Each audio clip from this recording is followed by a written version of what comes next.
जय श्री राम दोस्तों, आइए सुनते हैं आज की यह कहानी। एक राखी नाम की महिला थी जो कि चिमटा बेचने का काम करती थी और वह बचपन से ही बहुत गरीब थी। कभी किसी के घर में कभी किसी के घर में जाकर वह काम करती और अपना पेट पालपुर में वह कब आई थी वह तो उसको भी नहीं पता था। तो बस बड़े होकर लोहार से कुछ जब वह बड़ी हुई तो वह उसने लोहार से बनी हुई वस्तुएं खरीदी और वह बेचने लगी और वह उसी से उसका जीवन यापन होता था। पर राखी बचपन से ही माता रानी की परम भक्त थी। हमेशा माता रानी को भोग लगाने के बाद ही भोजन ग्रहण करती थी। एक दिन उसको सामान बेचते बेचते दोपहर हो गई थी जब और उस पास ही में एक माता रानी का मंदिर बना हुआ था। वह मंदिर में जाकर अपनी खाने की पोटली को खोलती है और उसमें सिर्फ एक ही रोटी थी और उस एक रोटी का भी एक निवाला माता रानी के चरणों में अर्पित करती है और उनसे बस यही प्रार्थना करती है कि हे माता रानी, क्या करती हैं, अगर मैं भी भंडारा करूं तो क्या मेरी भी घर अगर मैं भंडारा करूं तो क्या मेरे घर में भी चमत्कार होगा, मेरे घर में भी बरकत होगी।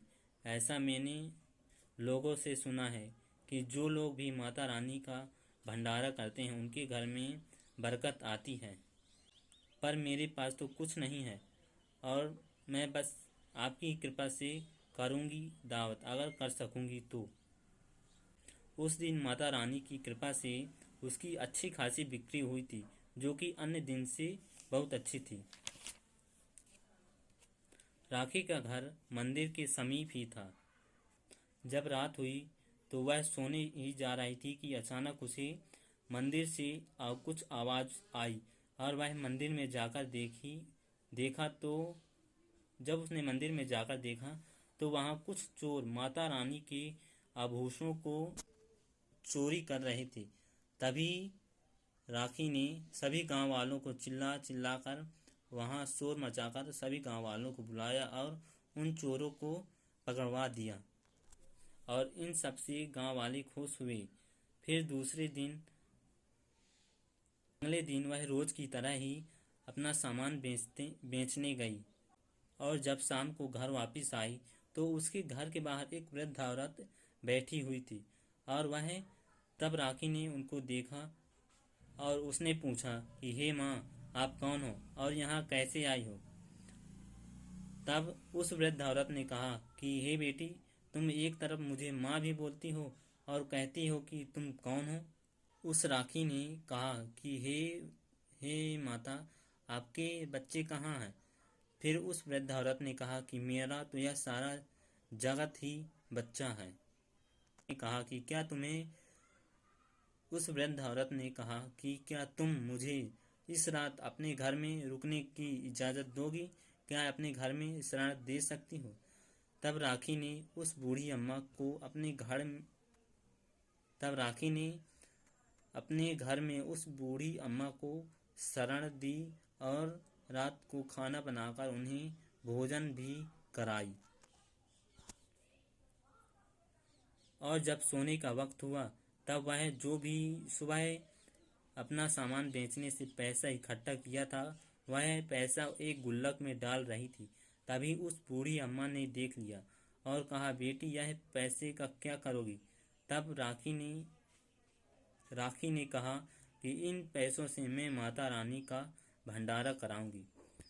फिर बाद में उस बूढ़ी अम्मा ने कहा, तुम कल ही सभी गांव वालों को दावत के लिए बुला लो।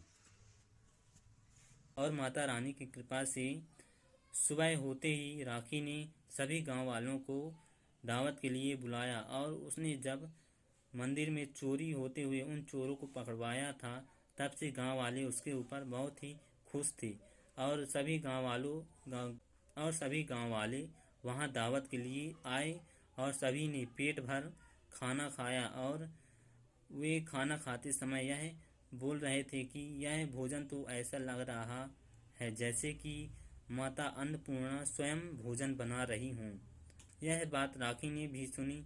फिर जब सभी ने भोजन किया और रात का वक्त हुआ, तब वह बूढ़ी अम्मा के पास गई और बोली, हे माँ, आप इतना अच्छा भोजन कैसे बना लेती हैं? तब माता रानी ने स्वयं उसको साक्षात दर्शन दिए और बोला, हे राखी, तुम्हारी यह मनोकामना भी पूर्ण हुई जो तुम यह मनोकामना लेकर आई थी मेरे पास। इस भक्त की भक्ति देखकर माता रानी उस पर खुश होकर उसके द्वार खुद आई थी। अगर दोस्तों आप भी निस्वार्थ भाव से सेवा व भक्ति करेंगे तो आपके सामने भी माता रानी किसी न किसी रूप में आपकी मदद करने अवश्य आएंगी। तो धन्यवाद। जय माता दी।